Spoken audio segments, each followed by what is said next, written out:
We now welcome the champion of the 2016 Sprint Cup Series, Jimmie Johnson. Jimmie, tell us how you feel coming in here after what was obviously a very, very eventful evening. Wow.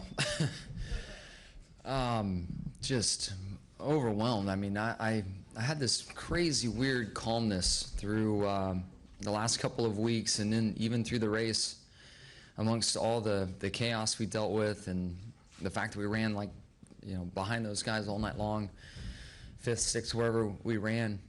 There was just some calmness that was in me. And then we restart in the 22 and the 19 wreck, and I'm like, oh, okay, we've got a shot at this thing. I don't know why I've been so calm, but maybe it's in the cards.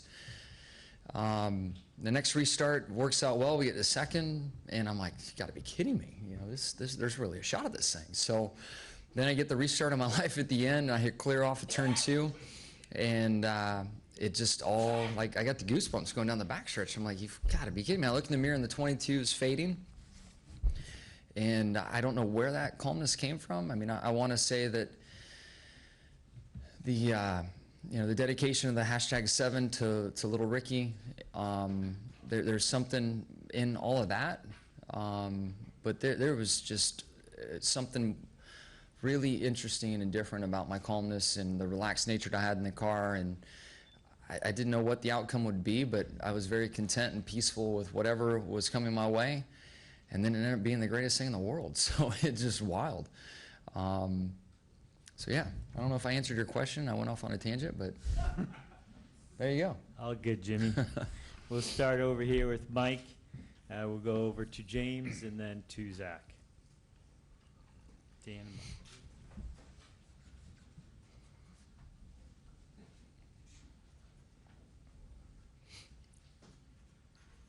Mike. Mike Embry, Auto Week. So when do you get number 8? I knew that was coming.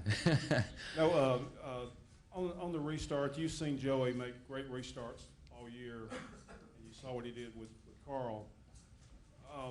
Were you concerned there, or did you just get like you said, start of the restart of your life? You just moved away quickly, and there was never a threat. Oh, it's the last one. Yeah, the last one, he actually got to me before the stripe and didn't have a choice but to push me, which was interesting. I was ready for him to bail out, but the way his run timed out with me, he didn't have a choice but to push me. And I could see the 42 kind of fading by, and his run was kind of over at that point. So I was just hopeful the 42 wouldn't run me tight through 1 and 2. And he was very aware of the championship situation and left me space and room. And I heard the magic word clear, and couldn't believe that it was unfolding as it did. Go over to James, Zach, and then Dan Gelson. Joseph Walken, frontstretch.com. Jeff Gordon said that you and Chad are the best he's ever seen in his NASCAR career. What does a remark like that mean for you going into the future? It's something I take a lot of pride in.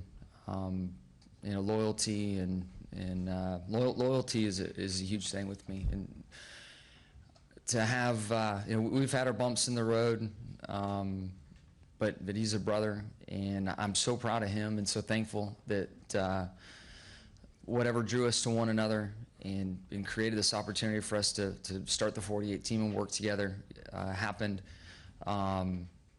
It's amazing. I would not be here today as a 7-time champion without Chad Knaus.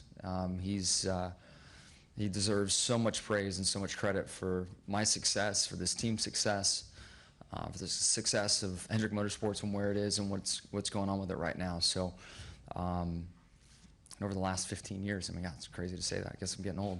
But, he's something special. Okay, we'll go Zach, Dan, and then Bob. Zach's over there, but that's okay. Sorry. It's been a long day. I understand. Hey, Jimmie. Kyle Magda, ESPN Albuquerque, and theracingexperts.com. I have two for you, but the first one is with the 2013 championship. Is there any way where we could see the return of those trophy hats for this one? Yeah, I don't know. Yeah, that was a pretty cool hat. I don't know where it is. I think we missed our chance. And then the follow-up, just being in this format, I mean, what was it like going into today's race, being under this current format? First time that you've been in the Final Four race since NASCAR started this. It's different for sure. To come in with equal points and know that you got to beat the competitors. I don't know. In some ways, took a little stress off because it's pretty simple what you had to do. Although I looked at their rear ends most of the night and wasn't able to mix it up with them. You know, I think this format creates a lot of stress, a lot of drama, and we certainly felt like, I'm sure the world felt like anybody but Jimmie Johnson was going to win the championship with 20 to go, and then it changed so quick with a green-white checkered at the end. So, you know, it's a pretty crazy format, to say the least. Dan, Bob, and then Dustin. Dan Gelson, Associated Press. Jimmy, you had the helmet, the photographer. You ran 7 miles, right, last night? You ran 7 miles. You know, I skipped it. I'm lazy. I did. I know. Okay. I had the best of intentions, and then the sun started to set, and I'm like, you know what, I'm going to eat some pasta.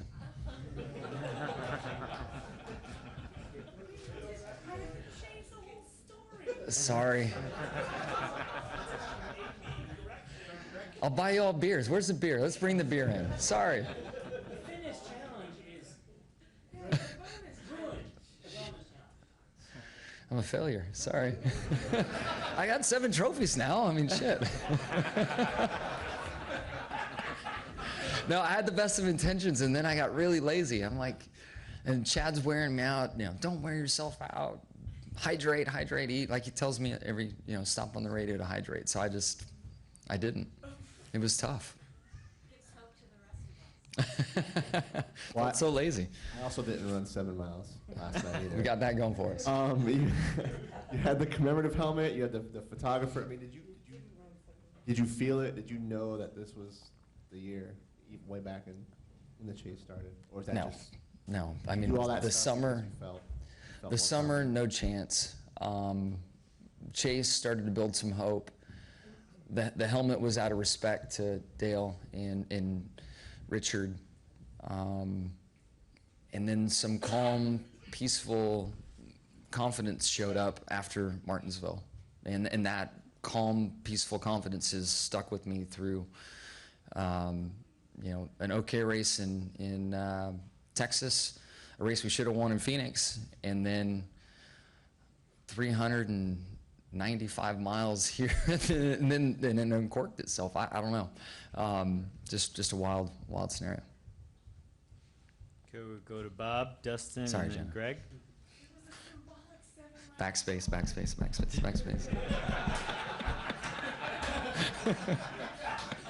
Sorry. But like every other run, if it was a short run, it was 7. So there's a lot of 7s. If you go to Strava, I may have run 7 mile. The night before Christmas. Sorry. Bob Pockris, ESPN. Have you ever had a race that meant so much where things look so bleak? And also, I mean, there's always been the joke about the horseshoe. If there was a place for it, where would it have been tonight? I guess the horseshoe only goes in one spot, but there's no room. It was. What's wild is I never thought it was a bleak night. I mean, there was this weird, comfortable confidence I had all night long, and maybe weird is the wrong word to use, but I felt like something was going to happen, and I was going to be okay with it. And for a while, I came to grips with the reality of it being 3rd, 4th, somewhere in there, and shaking somebody else's hand and being happy for them. And then it changed so quick at the end. Dustin, Greg, and then Lewis. Dustin Long, NBC Sports. Jimmy, your dad said that you sent him a text last night, and he talked a little bit about I guess, thanking him for being there and doing things through the years. Can you talk about that? And he was surprised to get something like that. He's never done that for me before. And were you aware that it brought him to tears? Yeah, I sent my dad, my mom, my brothers, and Rick Johnson a text last night, just thanking them for their love and support, and I'd make them proud today. And I didn't know what that exactly meant as I was sending it, and all the texts were a little bit different, but I don't know why, and as he mentioned, it's the first time I've done that.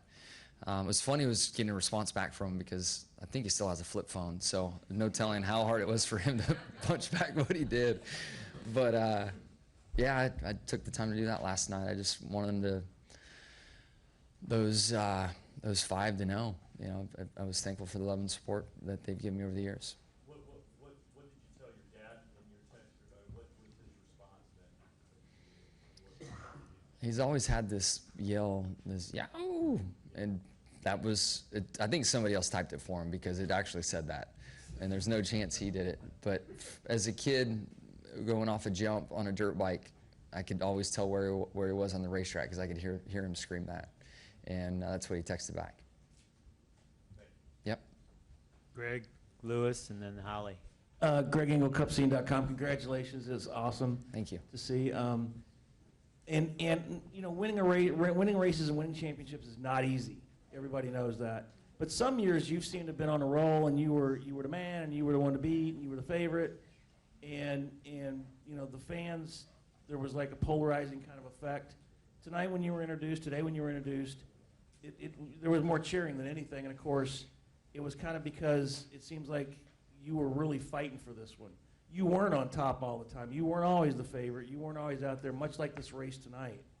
You know, we didn't, well, maybe next year for Jimmie, but yet there you are. So you really fought hard for this one, as you do, you know, you do for all of them. But does this one feel any different than some of the ones in the years past in terms of maybe a little tougher than some of the other ones that you got in the past? Does that make sense? Well, I guess first of all, to speak to the point of the fan reaction, honestly, when I jumped in the back of the pickup truck after driver intros and they had the 4 of us and we were going around the track, I usually get flipped off a lot. I mean, they shoot me the bird everywhere we are, every state, everywhere we go. And I kept looking up and seeing hands in the air thinking they were shooting me the bird again, and it was actually 7. I mean, I all the way around the racetrack, everybody's holding up 7. And I mean, it just gave me the goosebumps. I'm like, wow, what a interesting shift in things. So I think the fact that we're in the position we were today to tie history, you know, even people wearing other hats and other T-shirts that normally shoot me the bird were holding up 7. It was really cool. Yep. Lewis, Holly, and then George Diaz. Over here. Recalling an earlier victory celebration at the Brickyard, little Evie didn't want to kiss the bricks, but tonight, not only was she in victory lane, but even Lydia seemed to hold up 7. What does that mean to you to have your daughters there? And Evie obviously probably didn't appreciate 2013. What did it mean to you to have them there and realize you've done something, if not 7 championships? Yeah, it's, I mean, they're so young, it's hard to know exactly what's going on, but it means the world to me to have them there. And honestly, you know, the reaction that Shani had on her face was a lot like the reaction I had and what I was experiencing. I mean, I've seen, we've been through some emotional stuff over the years, 2 children and all these great professional things that have gone on. I've never seen my wife with that expression on her face, and I mean, it said the world to me. She said she was in the fetal position in the motorhome as the laps were winding down. Kids were going nuts. They could see the race, what was going on TV, but didn't know why mom was in the fetal position. And so I guess it was pretty chaotic in the motorhome. But it's, you know, they make such sacrifice to let me go out and do my thing. So I'm very thankful, and in those moments, you know, sharing these moments with them mean everything. Yep. Holly? Holly Kane, NASCAR.com. Congratulations, Thank Jimmie. you. This question's been asked a little bit, but I'm just curious, does this feel like the most dramatic way that you've clinched a title? I mean, certainly it's a different format than you've had before, but does it feel as dramatic to you as it appeared to us? Without a doubt. I mean, when I was coming to the checkered flag, I had to really look closely at it going by to make sure it was. I'm like, is this really happening? And I don't even know what I screamed on the radio, but I know it didn't sound like my voice. I remember thinking, well, you better take your finger off the button. That didn't sound like you. Yes, that was as dramatic and as crazy as I've ever experienced in my racing career. George, then we'll swing it over here to the right, actually, and then back to Brent. Yeah, Jimmy, George Diaz, Orlando Sentinel, congratulations. Getting back, you talked about the celebratory thing with your family. That was very special. What about having, Jeff there, Dale Jr., Tony? Can you kind of go back and relive those moments and what you were feeling during that time? Yeah, the respect from peers is,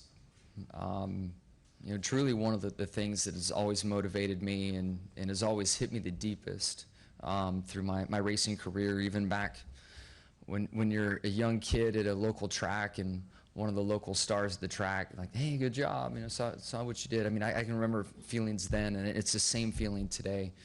Before I even came off of turn 4, Eric Amarola was running off the end of pit road, like the only person on foot running out there to congratulate me. I was like, holy cow, that's awesome.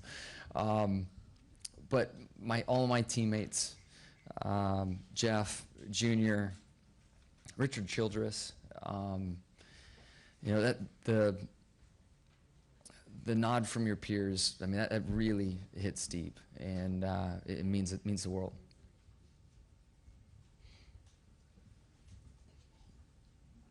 We'll come back to you, Brent, next. Front stretch. Congrats, Jimmy, on the championship. Thank you.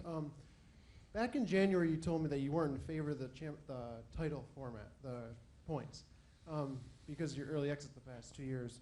What about now? I still have 6 the other way, so I think I'm fond of the previous chase. And this track hasn't been our best. Somehow we won tonight. I think we definitely stepped up our game running here and could run in the top 5. But, for it's a 400-mile race, so 395-ish miles, we were on the ropes. 5th wasn't going to cut it.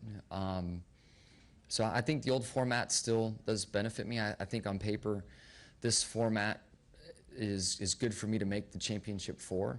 But, and I guess we've won here now, so we can scratch that off the list. But I would love for this thing to end at Dover. I should start politicking for final race at Dover. All right, we'll go to Brent and then over to Jeffrey. Brent James, USA Today Sports. You were speaking of the calm, I think was the term you used, that you were experiencing in the latter parts of the race. Does any of that derive from, you have a lot of championships in the bank, your place in history is only going to be argued up. I mean, if everything went wrong there, okay, maybe come back next year and try. Everything was kind of gravy there. Does that all contribute to a sense of ease of like, let's just see what happens here? Yeah, I think so, and that was the thing I was trying to come to grips with during the red flag, and at different points of the race even. It's the calmness because I'm comfortable with where I am in the sport, and there's nothing wrong with 6.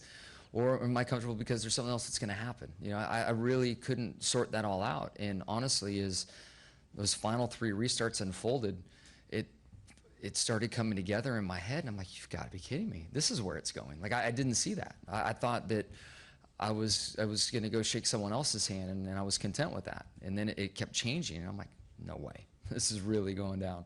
And it was pretty wild. Jeffrey? Jeffrey Miller, Athlon Sports. I just need to know more about the greatest restart of your life. What the heck happened, and how did you pull it off with a car that was 5th fastest on it? Yeah, I think there are a few things. I didn't spin the tires. The 22 got to me before he had a chance to pull out and take us 3 wide, and the 42 gave me room. I mean, the 42 could have been very difficult and hung on my quarter panel and made life tough for me, but he gave me the space to get through 1 and 2, and those 3 pieces were key for it taking place. Me getting the restart of my life. All right, we'll go over here to the left. Joey Barnes, Motorsports Tribune. Jimmy, over here. take me through the cool down lap. Like once you had crossed the start finish line, everything was sealed. You took your finger off the button from yelling. When you had those moments to yourself in that cool down lap, just what was that like? Just incredible because I'm trying to get the window net down, and I have, I noticed that Kyle and Joey both quickly came up alongside the car and gave me a thumbs up. My teammates, and again, that nod from the peers. It was just such a cool moment that hits deep, and to see everybody's arms coming out the window, guys revving engines, that was a pretty awesome cool down lap. All right, we'll wrap it up with Jeff Gluck.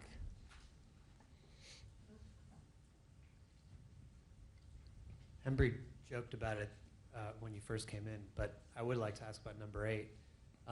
Rick said, you can't get to number 8 till you get to number 7, so now you have that and you're tied, and he's looking forward to seeing you and Chad try to get number 8. What do you think the chances of that happening are? I don't know what the chances are, but I mean, let's go. I'm so excited to put that in front of myself and the team as a hurdle to get over and an accomplishment to achieve. I had a lot of fun racing for the 6th. This one, and the calm nature and the way we went about business and got it done only gives me more confidence for the future. And I honestly feel like I'm playing with house money. I mean, I never aspired to be famous. I never aspired to be a champion. I just wanted to race. And I've found a way to put it in that simple mindset here the last couple attempts in 13 and now in 16. And I think it makes us really dangerous. And I look forward to the challenges of trying to get number 8. All right, thank you very much, Jimmie, Cool. for coming Thank you, in. everybody.